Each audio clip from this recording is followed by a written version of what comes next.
जय हिंद एवरीवन। आज हम लोग बात करने वाले हैं कक्षा 12वीं के इंग्लिश सिलेबस के बारे में। एग्जाम में हमसे कौन कौन से क्वेश्चन पूछे जाते हैं और किस प्रकार से पूछे जाते हैं, ये पूरा डिटेल में आज हम लोग समझने वाले हैं। यदि आपको भी क्वेश्चन का पैटर्न समझ में नहीं आता कि हमें क्या पढ़ना है और क्या कितने नंबर के लिए पढ़ना है और क्या हमें छोड़ना है, तो आप बिल्कुल सही जगह हैं। और यदि आप भी इसी प्रकार के वीडियो सभी सब्जेक्ट के लिए चाहते हैं तो फिर हमारे इस YouTube channel creative learning institute को सब्सक्राइब करें और आपको इस टेलीग्राम चैनल पे भी जुड़ जाना है, जिसका लिंक आपको डिस्क्रिप्शन में दिया गया है। वहां पे आपको chapter wise quiz, upcoming video के लिंक, इन सभी चीजों को आपको प्रोवाइड करा दिया जाएगा।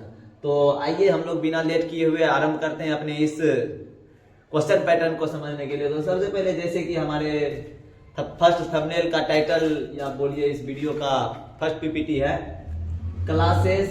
क्लास 12 बीएसईबी, बिहार बोर्ड के क्लास 12 के लिए ये स्पेशली बनाया जा रहा है। और इसमें क्या कहा जा रहा है, अंधेरे में तीर मत चलाइए, पहले पूरा सिलेबस देखिए। बिल्कुल सही बात है, अंधेरे में हमें तीर नहीं चलाना है, पहले हमें क्या देखना है, सिलेबस देखना है, क्वेश्चन का पैटर्न देखना है, फिर हमें उस अनुसार याद करना है कि क्या हमसे पूछा जाने वाला और क्या नहीं। तो ये एग्जाम होने वाला कब है आपका, फरवरी 2024, फरवरी 2024। कब, 5 फरवरी को होने वाला आपका एग्जाम, 5 फरवरी 2024। तो अब हम लोग अपने इसको समझने के लिए आगे बढ़ते हैं, क्या है हमारा पैटर्न। तो आपका इंग्लिश का एग्जाम होने वाला है 5 फरवरी को। कितने मार्क्स का, टोटल 100 मार्क्स के लिए, टोटल 100 मार्क्स के लिए होने वाला है। और इसमें आपका एक है क्या, डिस्क्रिप्टिव दिख रहा होगा, और दूसरा है आपका ऑब्जेक्टिव। ये ऑब्जेक्टिव भी आपके 50 मार्क्स के होंगे और ये आपके डिस्क्रिप्टिव भी 50 मार्क्स के होंगे। यहां तक किसी को कोई दिक्कत नहीं। तब हम लोग अब यहां से आगे बढ़ते हैं।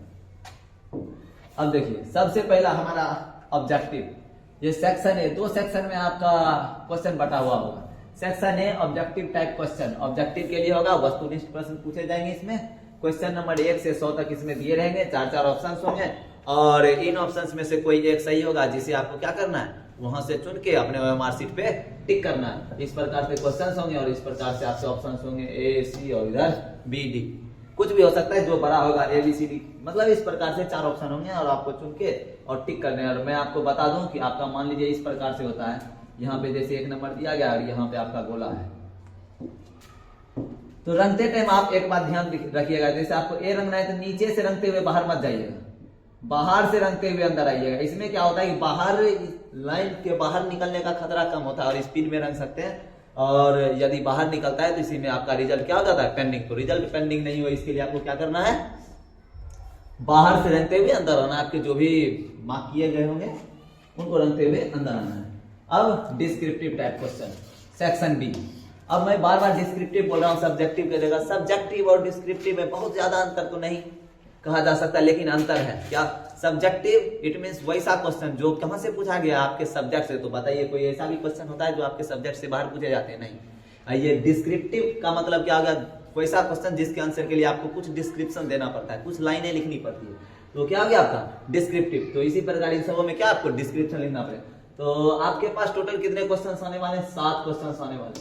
कितने, डिस्क्रिप्टिव में 7 क्वेश्चन और मार्क्स कितने रहेंगे, 50 मार्क्स। 7 क्वेश्चन को मिलाकर आपको 50 मार्क्स के क्वेश्चन पूछे जाएंगे। तो जिसमें नंबर 1 क्वेश्चन क्या है, right an essay on any one of the following in about 150 to 200 words.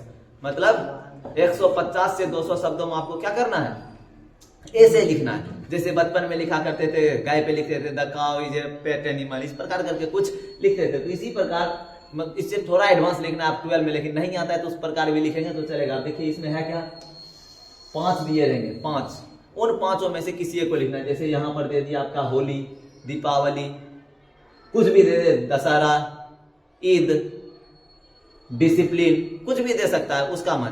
तो यहाँ पे जो दे दिया आपको उसमें से किसी एक पे लिखना है। कितना, 150 से 200 वर्ड। मतलब आप एक लाइन में 7 शब्द जोड़कर चल सकते हैं, 7 वर्ड जोड़ के चल सकते हैं। तो आप देख लीजिए कितने पंक्ति लिखेंगे तो इतने वर्ड्स उड़ जाने वाले हैं। और यदि आप इसे लिख देते हैं तो 8 मार्क्स के हैं। यदि आप बहुत अच्छे से भी लिखेंगे तो फुल में फुल नहीं देता, लगभग मैक्स 95% केस में ऐसा होता है कि फुल मार्क्स डिस्क्रिप्टिव क्वेश्चन में नहीं देते हैं, मतलब जांच करने वाले निरीक्षक। तो 7 मार्क्स 6 मार्क्स ऐसे देके निकलते हैं। तो आप एवरेज लिखेंगे तो 5-6 मार्क्स आपको आसानी से दिए जा सकते हैं। अब सेकेंड नंबर आपका आ जाता है यहाँ पे एक्सप्लेनेशन। अब देखिए 2 एक्सप्लेनेशन पूछे जाने वाले हैं आपको, कितने? 2।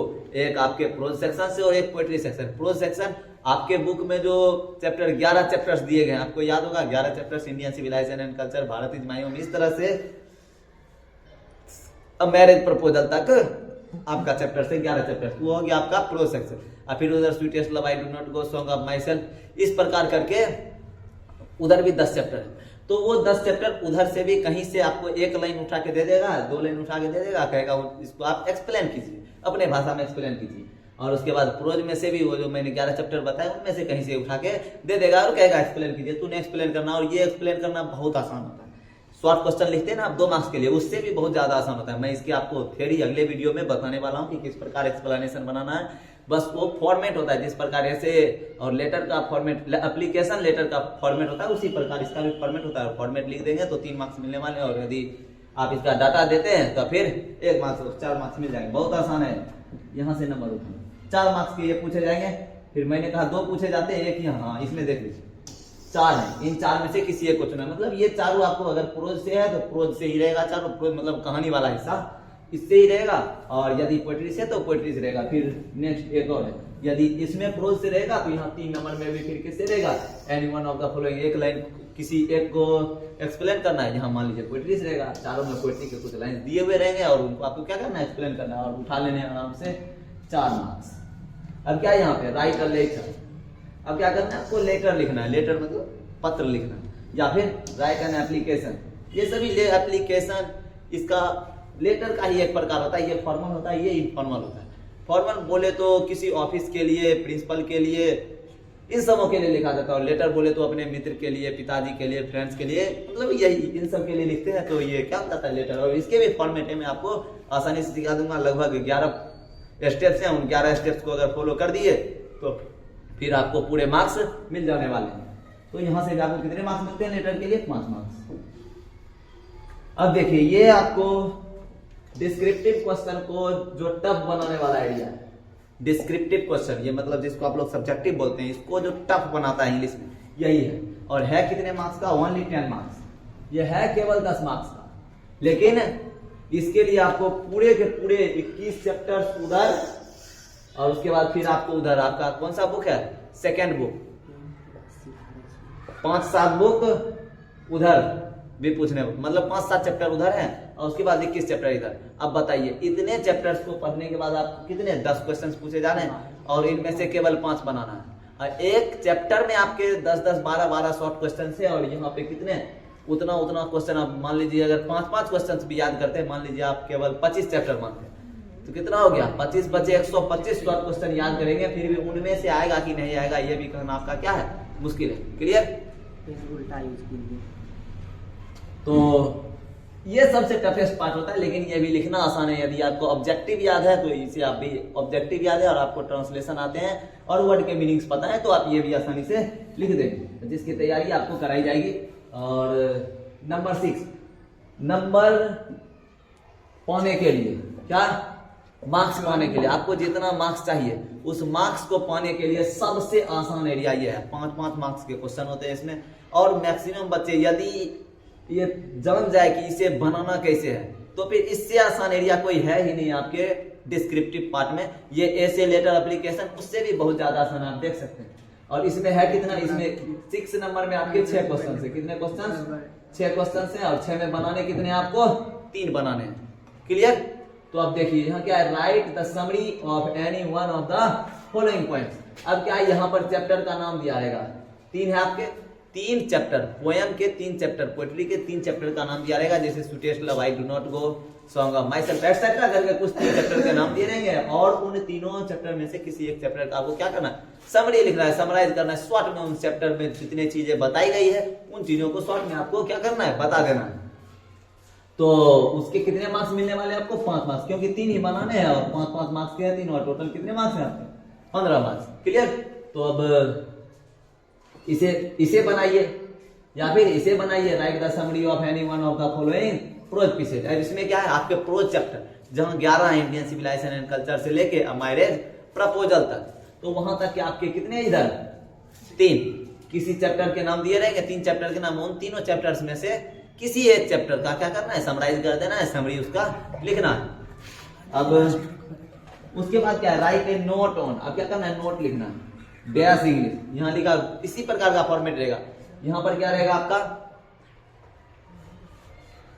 History of English, middle English, modern English, किसी चीज पे दे देगा तो उस पे आपको क्या करना है, नोट लिखना है। मतलब 5, 7, 10 लाइन जितना आप लिख सकते हैं, बस 10, 12 लाइन से ज्यादा मत लिखना, ज्यादा नहीं लिखना है, तो बस उतने लाइन में क्या करना है, उसके बारे में कुछ बताना है, ऐसे ही समझ लीजिए उस पे।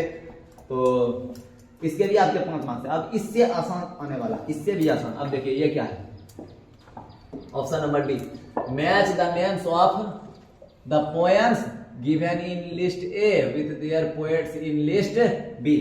अब क्या है आपका,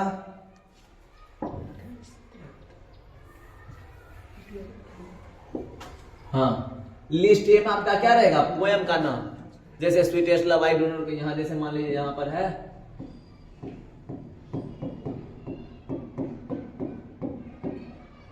स्वीटेस्ट लव आई, मान लीजिए यहां पर लिखा हुआ है sweetest love I don't know, और यहां पे लिखा है आपका जॉन डन,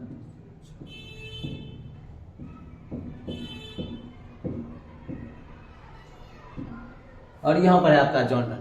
तो अब बताइए अब क्या करना है आपको, बस यहां से इसको टिक करना है, इसे टिक किया आप इस प्रकार, यदि 5 को टिक कर दिए तो 5 मार्क्स मिल गया, कितना आसान है। और इस प्रकार केवल पोएम के लिए नहीं है, प्रोज के लिए भी है, मतलब Indian civilization and culture, Mahatma Gandhi, इस प्रकार का वाला भी है इसमें। और इन दोनों को बनाए 5, 5, 10 मार्क्स आपको मिल गए। देखिए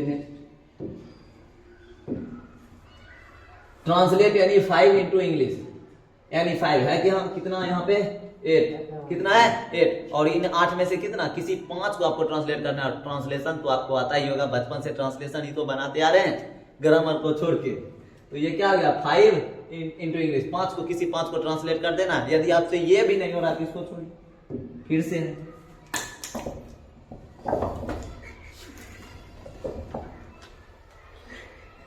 अब क्या है, match the names of the prose pieces given in list A with their authors in list B.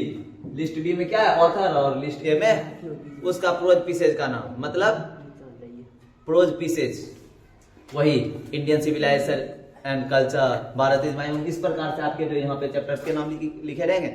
और इधर आपके क्या, राइटर के नाम लिखे रहेंगे, किसके नाम, उसके राइटर, ऑथर, ऑथर बोलिए, राइटर बोलिए, एक ही।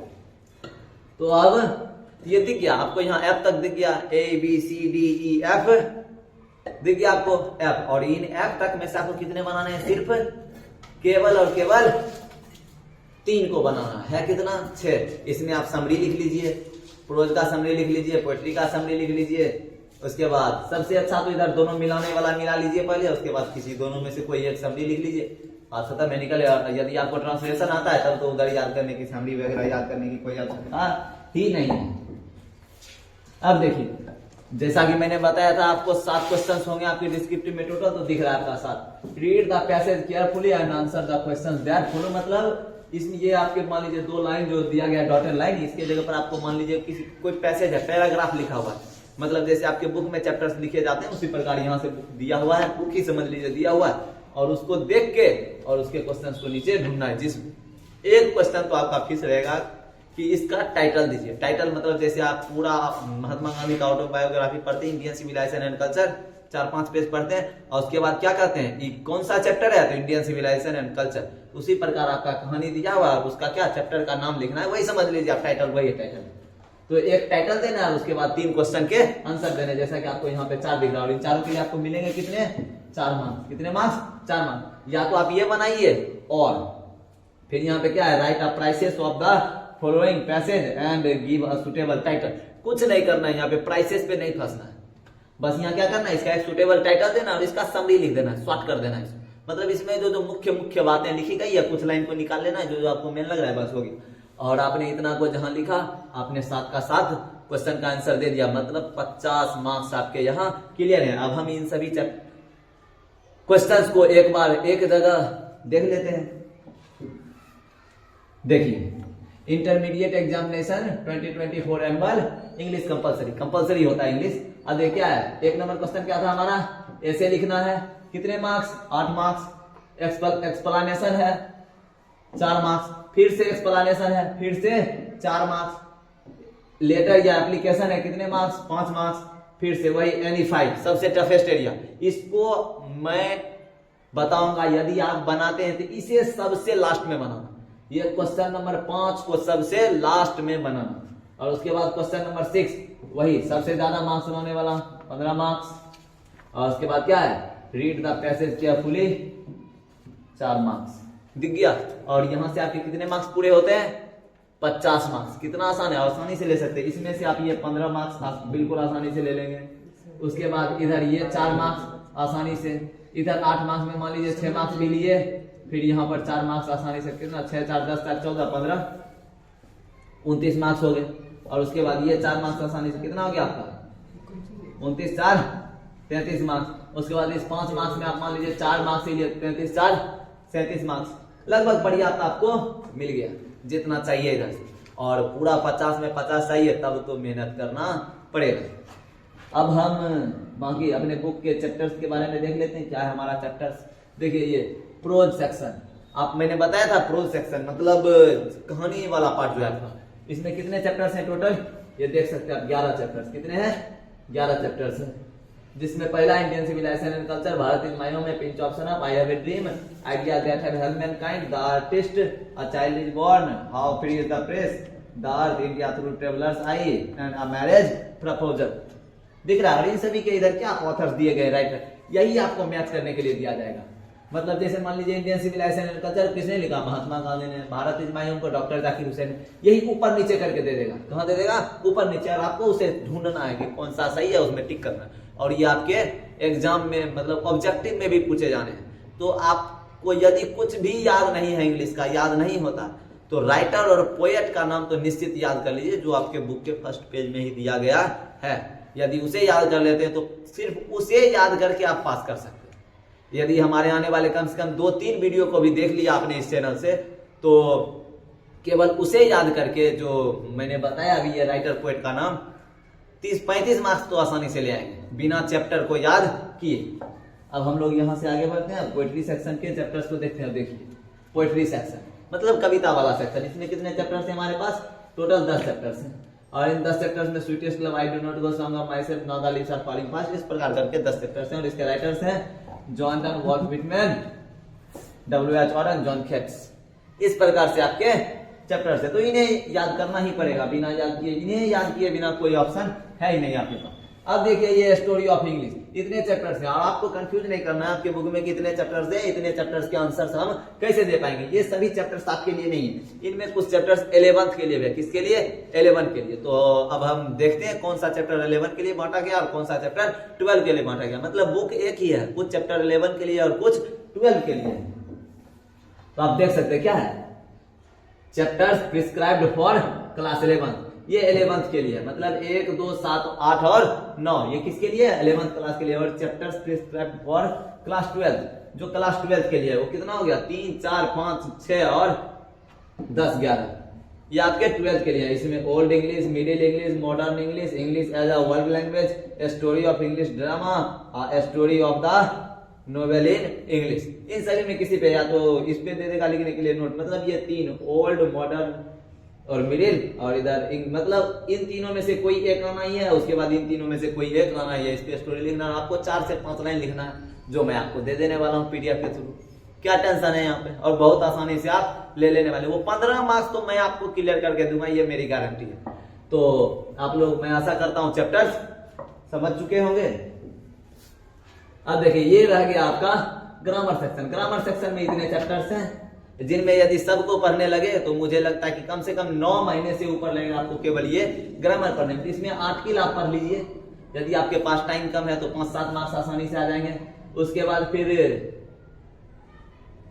ये टेंस देख लीजिए, वॉइस देख लीजिए, एंटोनिम्स देख लीजिए, सिनोनिम्स देख लीजिए, उसके बाद करेक्ट सेंटेंस देख लीजिए, बस करेक्ट स्पिल्ट वर्ड देख लीजिए। ये सभी कम टाइम में ज्यादा मार्क्स दिलाने वाले चैप्टर है। और बाकी यदि आपके पास टाइम है तो प्रीपोजिशन देख लीजिए, और उसके बाद इससे भी ज्यादा टाइम है तब फिर आप इसे नरेशन फ्रेज को देख लीजिए। मतलब देखना तो सबका है, मतलब जितना ज्यादा टाइम है उस अनुसार आप चैप्टर्स को, यदि आपके पास सबसे कम टाइम है, मात्र 1 दिन या 2 दिन समझ लीजिए, तो आप आज के चैप्टर को देख लीजिए, 5 से 7 मार्क्स आसानी से आएंगे और बहुत कम नियम है, समझ गए। कम से कम इंडिपेंडेंट एन का यूज को सीख जाएंगे। द थोड़ा सा टफ है, सीधा समझ में आता है, निश्चितता के लिए बहुत होता है। मैं आपको यूज करवाने वाला हूँ, केवल एक नियम में आप 10 समझ जाएंगे, 14-15 याद करने की आवश्यकता नहीं है। तो फिर मिलते हैं नेक्स्ट वीडियो में, तब तक के लिए जय हिंद, खुश रहिए। और यदि आपको इस वीडियो से कुछ वैल्यूज मिली है तो अपने दोस्तों को भी बताइए, क्योंकि एग्जाम का प्रेशर